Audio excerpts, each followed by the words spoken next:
Welcome to the Peace and Possibilities podcast. This is Julie Bruns, and you are about to be inspired.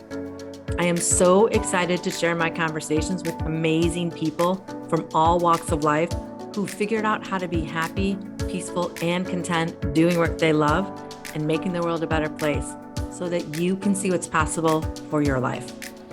I can't wait to hear what you think. Send me an email and let me know one thing you're taking away from this episode.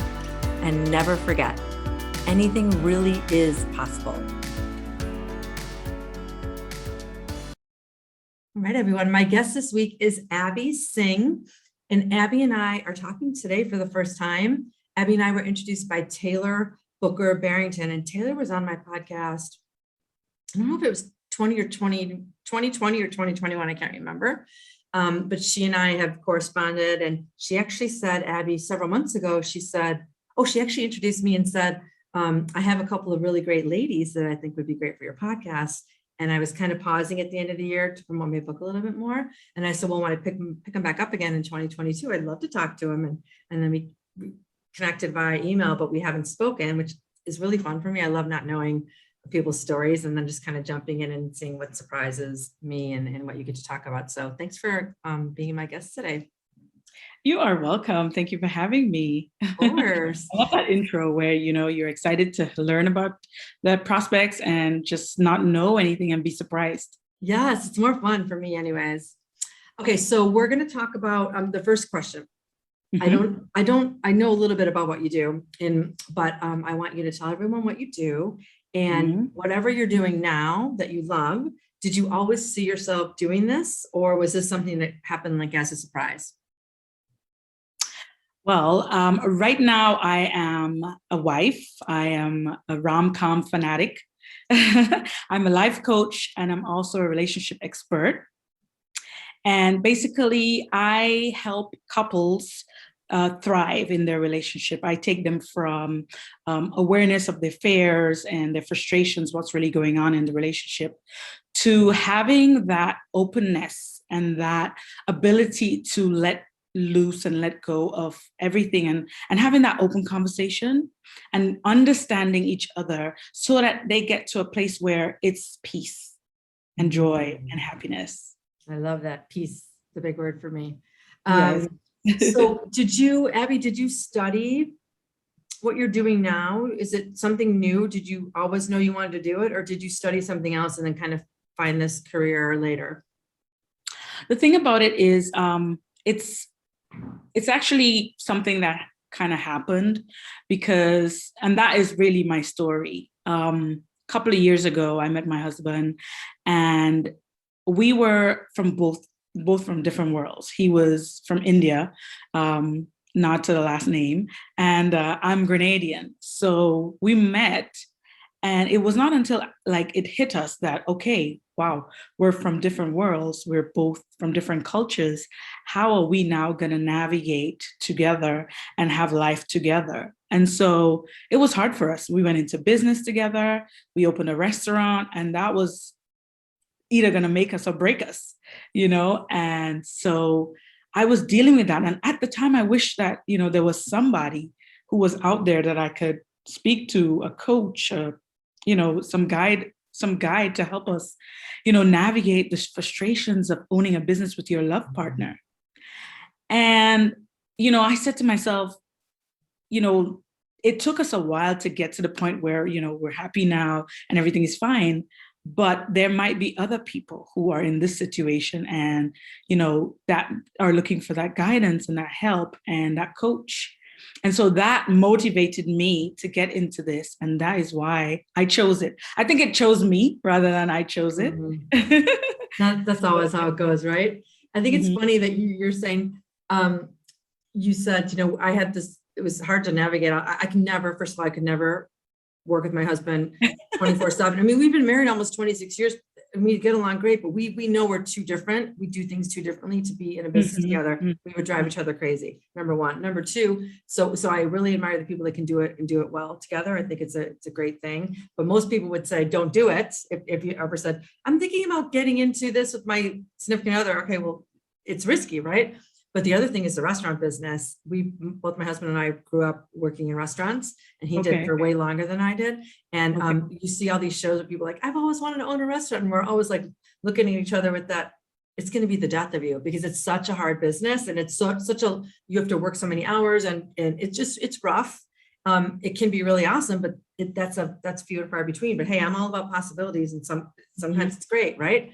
But it's funny that you were having, like, how are we going to navigate all this? And then when you figured it out, you were like, maybe there's more people wondering the same thing. Of course, there's more people wondering the same thing. You were not alone. You just didn't find someone that was going to help you navigate. You figured it out on your own, which is the best part. Learning something for yourself and then saying, oh, I can help other people. So that there's other people wondering if they're alone, and I'll show them that they're not, and then I can help them work through this.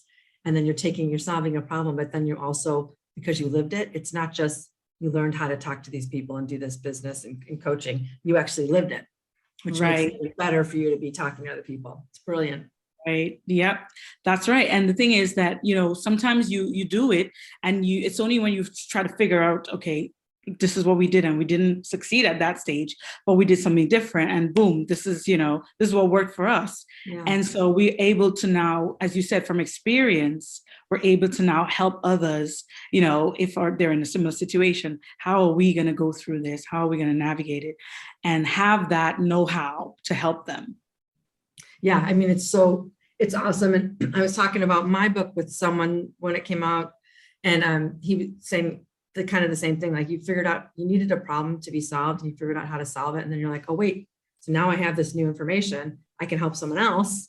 I got out of it. Here's how I got out of it. And it's so gratifying that you got out of it yourself and you figured it out. But wouldn't it be nice to not necessarily keep someone from having any problems or issues, but just saying, hey, there's a few other things you can do along the way, and maybe it doesn't have to be as bad as it was for me, or you can solve it quicker even. Yes. Yeah. Yes. And I think the important thing for me, Julie, sorry to cut you, is awareness. Because at the end of the day, for us, it was not that we couldn't do it individually. We were both, willing, we had the energy, we were young, we were like, the sky's the limit. But I think for us, it was more the fears, Imagine, Juan, this is your significant other, your husband, your fiance. And it's a different shift, in terms of mindset. We're now moving from romantically involved to being the bosses of our own place, and so who's going to be the bigger boss, or who's going to, that kind of thing. So that happens a lot in relationships, that times you figure out that it's not about your ability, but it's the fear. And that fear, sometimes it paralyzes us to the point where we, as you say, we give up before we even begin, and not knowing that, you can work through it. There are ways to work through it together, and not have to let that fear block you from your blessings, So I always feel the first thing is awareness.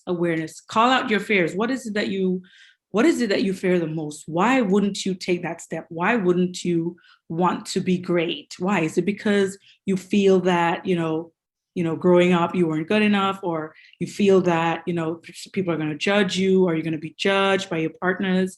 You know what I mean? So you got to be aware, and you got to face the fact, what is it? What is the problem? Yeah. So awareness is it's underrated. And you're not really taught. I wasn't anyways. And I know that you grew up did you grow up in Granada, or did you grow up? Did. Okay. I did. Yes. So in the United States, I don't know how it is there, but in the United States, with school and all of the courses you're required to take to graduate and get to the next level, they're never talking about, there might be a psychology class, and then that's an elective. That's not something you even have to take to graduate. But there's no let's talk about mindset and awareness, and let's talk about how you can be more powerful and more empowered. There's none of that. Right. Which is why I think there's so much business for life coaches and business coaches and therapists now, because people have to unravel and relearn things that they could.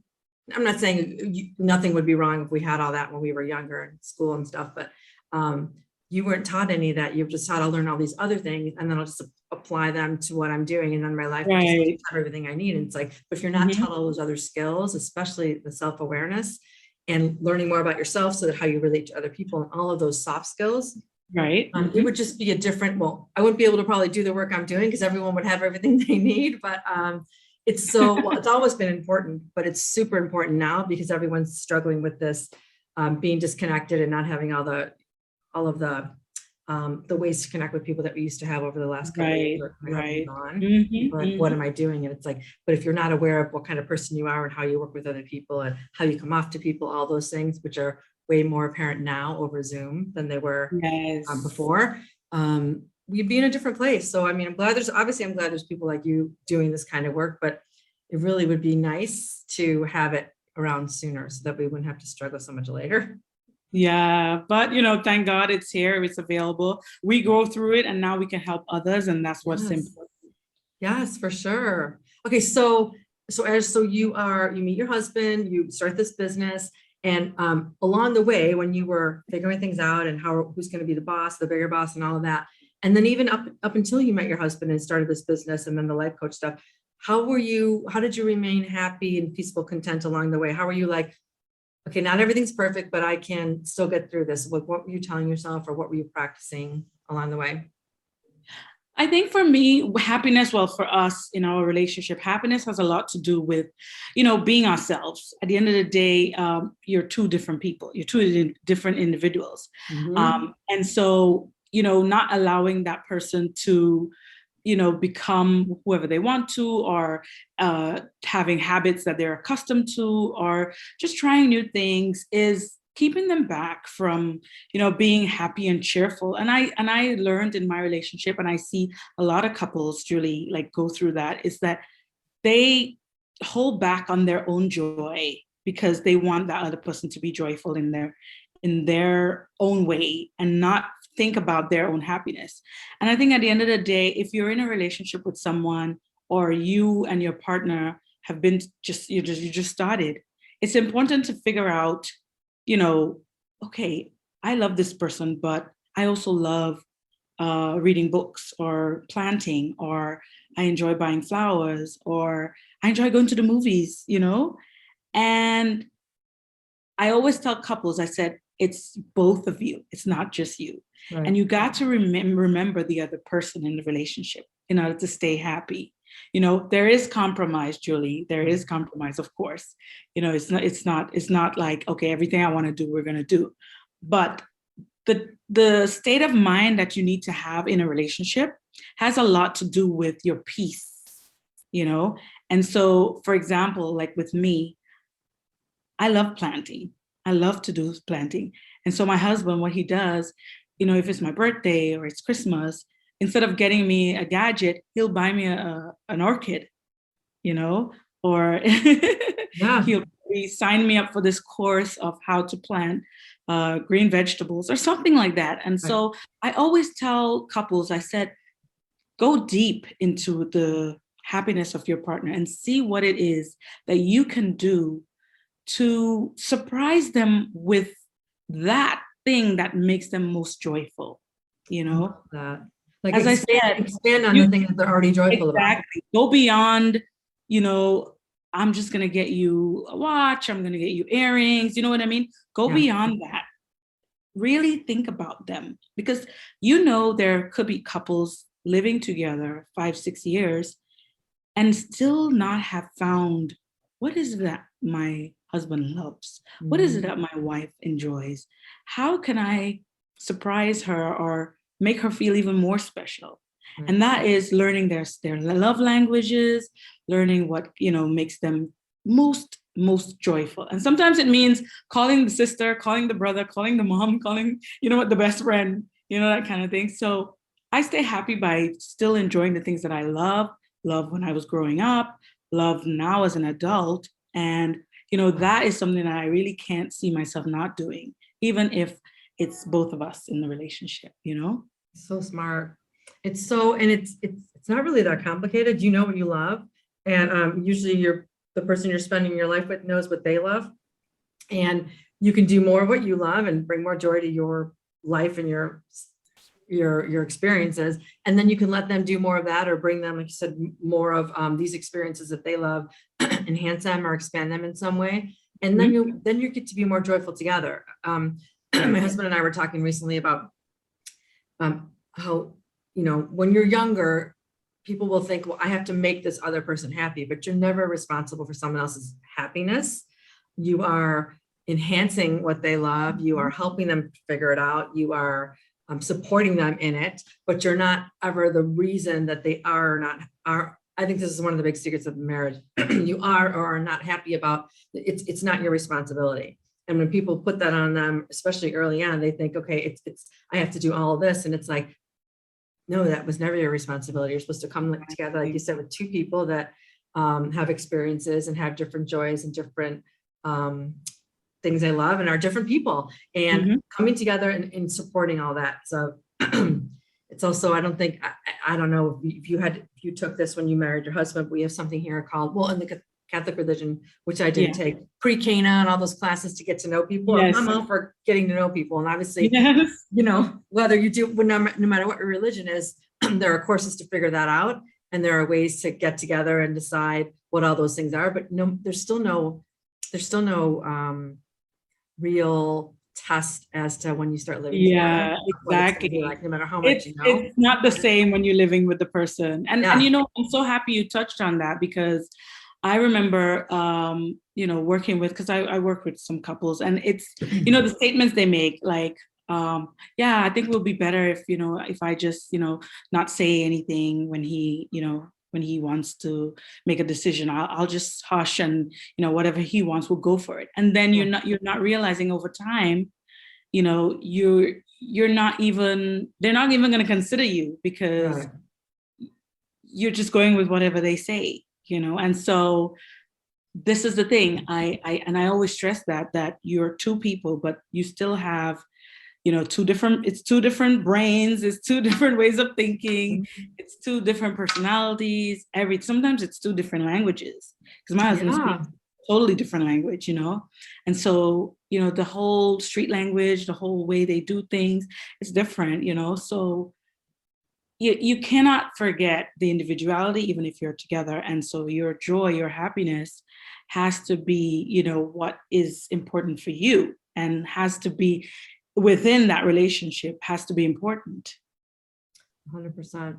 Yeah. And not just, you bring all these other things to the table and in the relationship, but then you also have completely different pasts and different families and all of those other things. Like, so you're this grown human being now with, and probably a lot about yourself, and you're aware, but you also have, whether it's different cultures or different languages, completely a separate family that you may or may not have a great relationship with, and you bring all that too. I just, there's so much to it. And it's like, people will often ask, what's the secret of a long marriage? Because I've had one now, and it's like, there's lots of little secrets, but it's never one thing for one person. It's just this. But the more you can know about yourself, and the more that you can consider the other person, obviously that's going to be better for your relationship, of course. Yes. Okay, so what do you have? So now, do you still have the restaurant and the coaching business? Yes. Okay. Yes. Oh, wow. So what advice, when people ask you, and you're, probably you get this when you're coaching, and people say,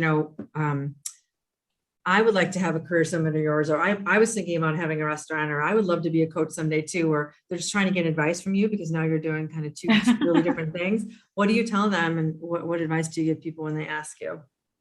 Well, when it comes to owning a business, whether it's with your spouse or otherwise, I always say that, you've got to see it not from, okay, I want to open the restaurant today or the business today. You've got to see that if I open this business today, in 5 years, would I still have the business? No. So ask yourself if this is something that I will still enjoy years to come, and if it starts to, after 2 days, it starts to feel like, nah. 2 days. I don't think I'm going to like this. Then I think it's best you leave it alone for a bit. So that's my first advice when it comes to going into business, especially with your spouse. Also, as you mentioned before, like, you have to know the person that you're with, and you have to figure out if it's going to be worth it. Like, you knew off the bat, hey, there's no way I can work with my husband. We're just totally different. maybe or maybe we can work together, but then he'll probably just be needed for certain days, or he'll just have to proofread all the paperwork, and that's all we'll need from him, right? Then maybe we can work together. But other than that, we're not going to work together. So knowing the person is another advice I would tell people. If you can't decide now that my husband's probably not a good fit, then that's probably true. He's not a good fit, So you got to know your spouse. You got to know your significant other. You got to know the partners that you want to do business with. So it's one, will this be an idea that I could live with, visualize myself in the next couple of years?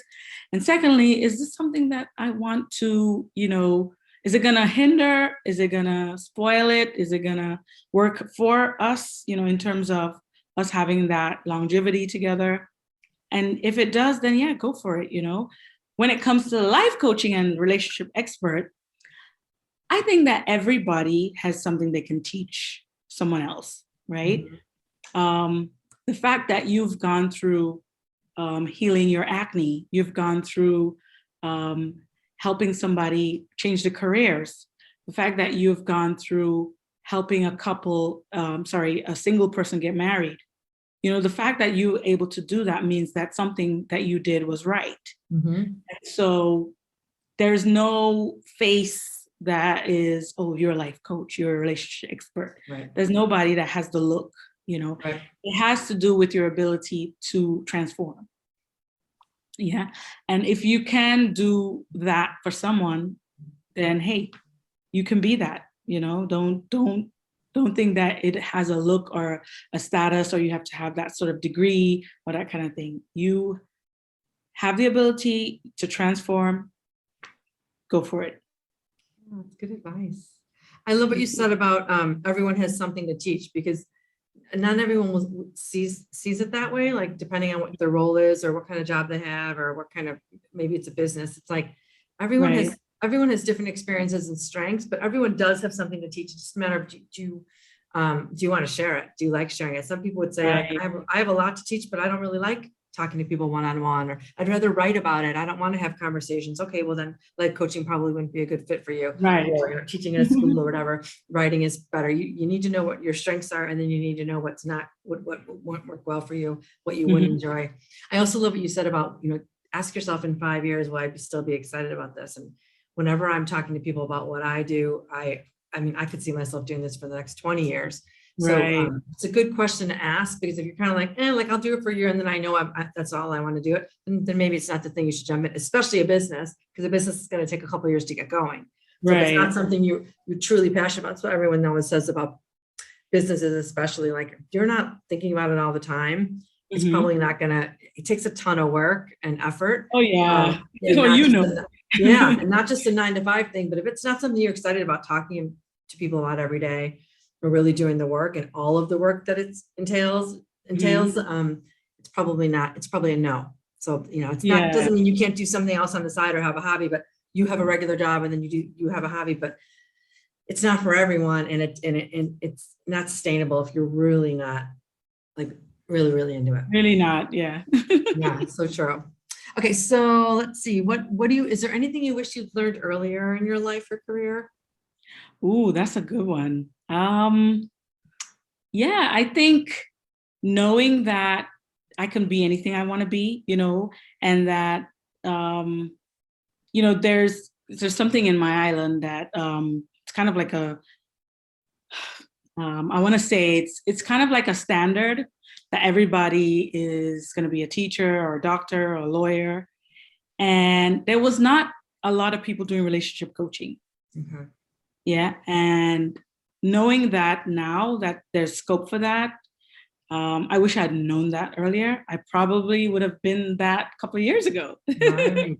Yeah, that's so true. And you don't know. That's why it's so important. That's why I do the podcast, because you don't really know what's possible till you see other people doing it. And if you don't have exposure to it, or it's just not something that's done regularly, then you think, okay, well, I guess I'm a teacher or a lawyer or a doctor, instead of like, right. Instead, or if you're not exposed to it either on TV or radio or something, or out and about in your regular life, you wouldn't know. And that's no fault of anyone's. It's just, what are you exposed to? Exactly. Yeah. Oh, I love that. And I love that you wish, you'd known anything you wanted to be, if you've known that earlier, you'd go for things earlier, which is again why I do this podcast, because it'd be nice to go for it sooner. You could be happier sooner. Yeah. Happier sooner. Yeah. Okay. So I have 2 final questions for you. You can answer them in whatever order you'd like. So what's the greatest gift that you offer the world every day? So you have to brag a little bit. And then what's one thing you're taking away new from our conversation today? Oh, bragging. I love that. Sorry, just repeat it again. What's one thing that what's the greatest gift that you offer every day? So Abby, what do you say about yourself and what other people say about you, your greatest gift? I think my energy, a lot of people say that, I give good energy, and I have a way of, understanding the person in front of me in terms of where they've been. So, for example, with my couples, I can tell that, the lingo in terms of words I use can either help them to understand what's going on better, or could just confuse them totally. And I have that ability, that energy to kind of feel off them and feel their spirit and where they want to be and how they want to be understood. And a lot of people tell me that, like, that energy, that burst of, comfort is like a safe space. I get that a lot. So, that's one thing that I can brag about, that I'm able to give off good vibe, good energy, and people feel comfortable around me, And what was the second one? Yeah, the last question is, what is the one thing you will take away from our conversation today? Oh, so what I noticed, like when we just started talking, is that even you realize that, I'm so happy I did this podcast. I started this, I've heard you say that a few times today, this is why I do this. This is why I do this. And that is one thing I'll take away, that always tell yourself that you're doing the right thing. Always remind yourself that you have a purpose, and your purpose is to help others, or to draw, or to heal, or to help people thrive, in my case. And so that reminder every day is going to help you persevere and push forward, knowing that this is not in vain. I am born to help couples. I'm born to let people push past their fears and frustrations. I'm born to let people know what's possible in their relationship, So that is definitely something that I would take away from this. Awesome. I love that. I loved our conversations today. I wrote down some great, you said some great things that I'll be sharing when I release the podcast. So I really appreciate your time and your energy. And I agree, you have great energy, and thanks for sharing everything and showing people what's possible, because every example, like I said earlier, every example we can see of someone doing it is just more proof that it's possible. Yes. So yes, thank you, and keep doing what you're doing. If people want to, so where's your restaurant? Is it actually in Grenada, or? Yeah, it's in Grenada, yes. So It's on the island of Grenada, and it's an Indian restaurant. So we went with his niche. Okay.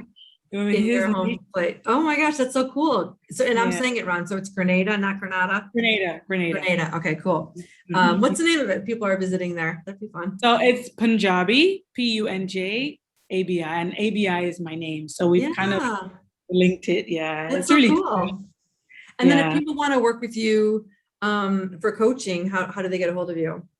So I am on Instagram. My Instagram handle is Coach Abi Singh, my full name, and coach in front. And they can click on the link in the bio, get onto my calendar, book a complimentary session with me. Let me get to know them, get to know me, and see if we are right fit.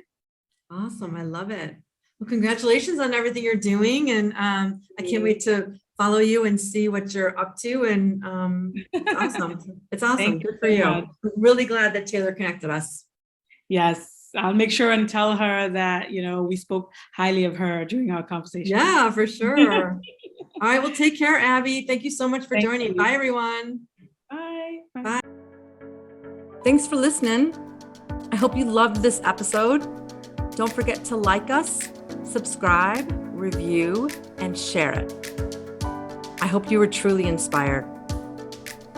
And for a little more inspiration, don't forget to pick up my book, Peace, Possibilities, and Perspective: 8 Secrets to Serenity and Satisfaction in Your Life and Career. I can't wait to get you love in your life.